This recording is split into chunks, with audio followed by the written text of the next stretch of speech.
Un jeu de 1 à 4 joueurs. Tout d'abord la mise en place. On va commencer avec un plateau joueur. Il y en a plusieurs, il y en a 6. Donc en gros, on va prendre chacun un dé.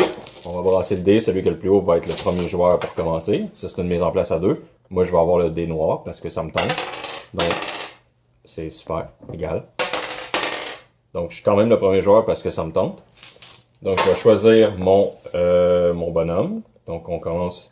La seule différence entre tous les personnages, de ce qu'on peut voir, c'est que ils ont des plus puis des moins, à part pour une seule classe qui est les humains, que je cherche. Les humains n'ont pas de plus et de moins. C'est la seule différence pour la classe. Donc on choisit une classe. Là, je peux être un dragon femme. Check ça comme je regarde une femme. Tiens. Je suis un dragon femme. Donc, la deuxième étape, ça va être de sélectionner ta classe. Donc, la façon de sélectionner ta classe, tu vas piger aléatoirement dans la pocket, un dé. Si c'est un dé jaune, on le remet dans le sac, mais on recommence. J'ai pigé le rouge. Donc, ce qui va se passer, c'est que je vais aller regarder dans les cartes de classe et je vais prendre celle qui est rouge. Il y a des rouges ici. Puis là, il y a deux classes. Donc là, j'aurais guerrier et barbare. Donc, je choisis une qui fait mon affaire. Je la place là. L'autre joueur, on va remettre le dé dans le sac. L'autre joueur va faire le même principe. Il va shake the pocket. Puis j'ai un dé. Prendre le dé. Si c'est la même couleur que un autre joueur, il va le remettre dans le sac. Donc, on essaie tout d'avoir des couleurs différentes pour déterminer les classes. Ensuite de ça, le premier joueur on a deux choses. J'ai l'histoire. Puis en gros, l'histoire, c'est juste pour placer tes dés dans ton character sheet, dans ta feuille de joueur. Donc, ben ça, on a remarqué, là, ça ressemble bien gros à Sagrada, dans le sens que c'est un placement de dés dans ça. Puis le jeu tourne autour de ça. Sauf que, moi, je trouve que c'est plus flexible puis moins chanceux que Sagrada, parce que tu as beaucoup de choses ici, des bonus optionnels, que tu peux changer ta valeur de dés, les changer de place, puis c'est pas limité comme Sagrada au nombre de jetons de départ, là, mettons 5. Je peux le faire autant de fois que je place un dé. Donc je vais revenir. Donc en gros, ce que j'ai dit, je vais brasser les cartes d'histoire, je vais en prendre une pour moi au hasard, je vais en passer une autre à mon adversaire, et on place ça ici. Et puis la deuxième chose, c'est l'alignement. Donc, le même principe, on brasse les cartes d'alignement, on va en piger une pour le premier joueur et une pour le ou les autres joueurs. Donc, ça, on n'en a plus besoin. Les classes non plus. On a les petites cartes d'aide de jeu. Une carte d'aide de jeu là, une carte d'aide de jeu ici. Les deux autres, on n'en a plus besoin. Et les alignements non plus. Donc là, ce qui va se passer, le jeu, c'est comme des cartes initiatives. Donc, dépendamment des joueurs dans la partie, on va en enlever. À 2 joueurs, on va placer la 1, 2, 3. À 3 joueurs, on va rajouter la 4. Et à 5 joueurs, on va rajouter la 5. Anyway, c'est écrit là. Donc, là, on a des 2 joueurs. Toutes les cartes qui se trouvent dans le milieu, dans le cas présent, c'est la deuxième. On mettrait une pièce d'or ici. Encore une fois, si on est à plus, on va la mettre comme ça, la pièce d'or sera là. Puis si c'est à 5, il y aurait une pièce d'or sur chacune des choses ici. 2 joueurs, vous voyez comme ça. Et puis ici, on a les cartes marché. Les cartes marché, on voit ici, il y a 2 petits points. Puis il y a des cartes qui ont un petit point. Donc ce qu'on fait, on va les séparer, les deux des 1. À 3 joueurs, on va enlever 3 cartes de chaque pile. Donc 3 des 1 point, 3 des 2 points. À 2 joueurs, on va en enlever 7. Donc là, je vais en enlever 7 au hasard. Merci, monsieur. 6, 7. Et dans la deuxième pile, le même principe. 1, 2, 3, 5, 6, 7. La pile de 2, on va la mettre en dessous de la pile de 1. Les autres qu'on n'a pas utilisés parce qu'on a été obligé de les enlever. À 4, on n'en enlève pas. On va les mettre dans la défausse. Et puis, on va piger autant de cartes marché que de joueurs. Ben, la carte d'initiative plus. De joueurs plus 1 de cartes initiative, tout court. Donc, j'aurai 3. Pour 2 joueurs. Les conditions de fin de partie, ben c'est en fait il me manque avant ça une dernière chose, c'est ici, dépendamment du nombre de joueurs, on va piger des dés. Si on est 2 joueurs, on va en piger 6, 3 joueurs 7 et 4 joueurs 8 dés. Donc c'est au hasard. Là j'en ai 6. Une fois que tu les as pigés, tu les brasses et tu les places. Donc pour chaque dé jaune que tu vas placer, tu vas te faire 2$. Et pour chaque fois que tu vas arriver au bout d'une rangée, ça va te faire 1$. Puis ces règles-là, ça s'applique tout au long de la partie. Donc, je vais les mettre aléatoirement. Donc, ce que ça me donnerait ici, ça serait 1, 2, 3, 4, 5 parce que j'ai complété la rangée. Puis, en partant, tout le monde avait déjà 5$. Donc, en gros, le premier joueur, qui est moi, j'aurais 10$.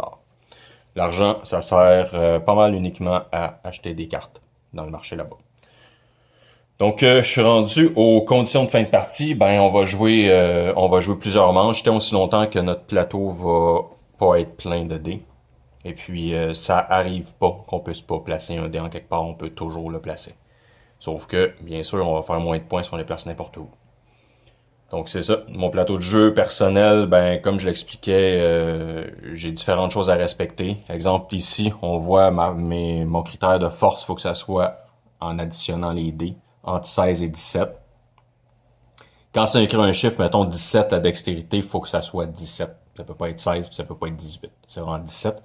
18 et plus, on comprend. C'est 18 et plus.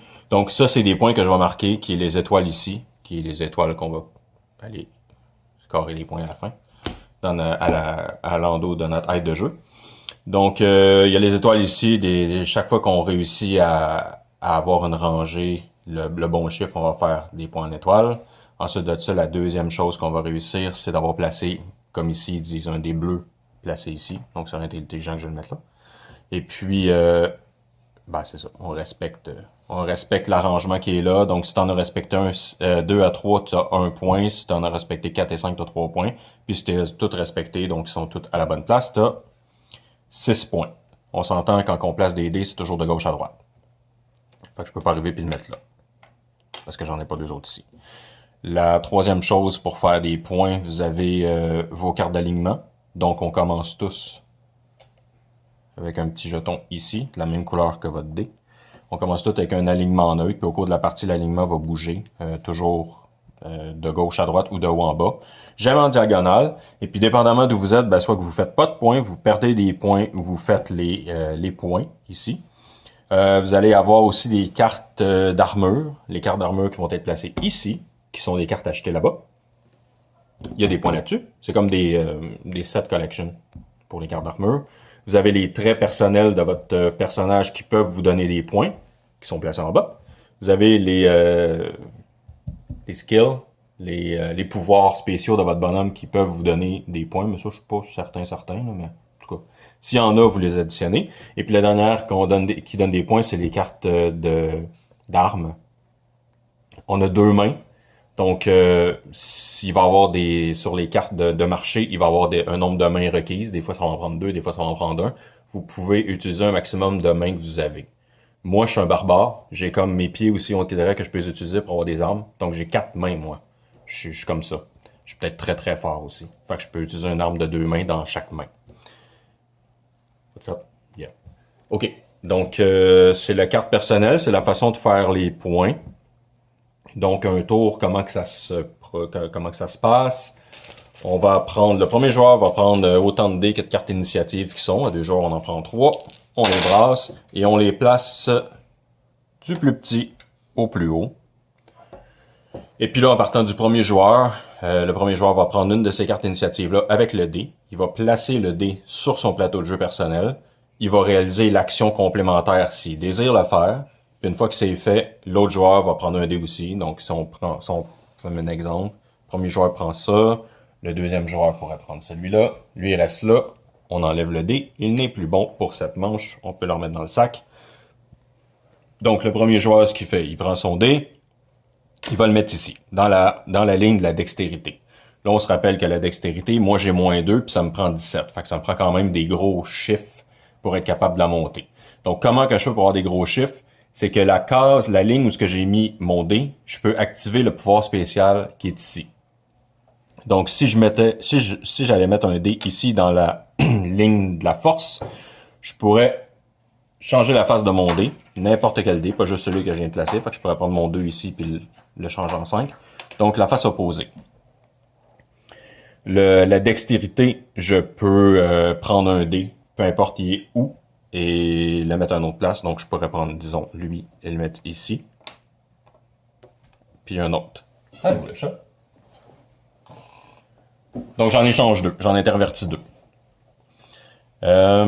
Mais ça peut pas créer de trou. Fait que je peux pas vraiment... Ben oui, dans le fond, c'est parce que je peux prendre lui et le mettre là, puis lui, je peux aller le mettre là. Donc ça fonctionne, mais il faut pas qu'à la fin que j'ai des trous dans mes colonnes.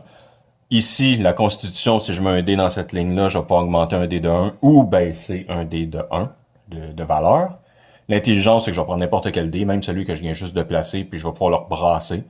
Je le remets à la même place où je l'ai pris. Donc si je prends lui et je le rebrasse, bon, un 3. Je suis rendu un 3 ici. C'est quoi ça? La sagesse. C'est pour bouger d'une case dans mon alignement. Je peux aller dans le sens que je veux. Donc, allons ici. Et puis mon charisme, mais ça donne une réduction de 1$ pour les achats là-bas au marché. Mais à la fin du tour, s'il n'est pas utilisé, c'est une carte, pas la carte là, mais ce jeton-là, il est perdu. Donc, pour continuer, j'ai pris ma carte, la carte d'initiative. J'ai pris l'argent qui était dessus. J'ai pris le 4, je l'ai placé. Et puis, je peux faire l'action complémentaire. C'est pas obligatoire. L'autre joueur fait la même chose. Il va placer son 6. On se rappelle que c'est un jaune, fait qu'il va prendre 2$. Il va placer son truc dans sa ligne et puis il fait l'action s'il veut ou s'il veut pas. La phase maintenant de placement de dés, elle serait terminée. Donc, ça, c'est les initiatives. Donc, l'initiative la plus petite, c'est lui qui va commencer à aller acheter des cartes là-bas, au marché. Donc, ici, j'ai une carte 2, l'autre a une carte 3, c'est moi qui commençais.